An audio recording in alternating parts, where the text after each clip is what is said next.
எந்த கூட்டணிக்கும் மெஜாரிட்டி கிடைக்காது. தாவிகாவிற்கு 80 தொகுதிகளில் வெற்றி வாய்ப்பு கிடைக்கலாம். சோழிங்கநல்லூர், திருவள்ளூர், சேப்பாக்கம், திருவல்லிக்கேணி தொகுதிகளில் 50% வாக்குகள் கிடைக்க வாய்ப்புள்ளது. இதில் 60% பெண்களின் வாக்குகளை கை கொடுக்கும். ஒருவேளை கரூர் சம்பவம் மட்டும் நடக்காமல் இருந்திருந்தால் இந்த ஓட்டு விகிதங்கள் வேற லெவலில் இருந்திருக்கும். எப்படியும் விஜய்க்கு 80 தொகுதிகளில் வெற்றி வாய்ப்பு உள்ளது என்று சர்வே ரிப்போர்ட் கூறுகிறதா?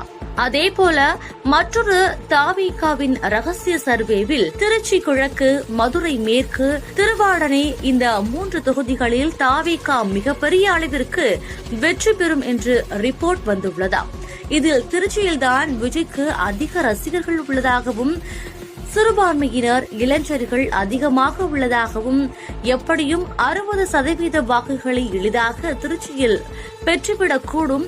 அதிலும் விஜய் திருச்சியில் களமிறங்கினால் அதன் தாக்கம் வேறு மாதிரியாக இருக்கக்கூடும் என்றெல்லாம் அந்த ரகசிய சர்வே கூறுகிறதா?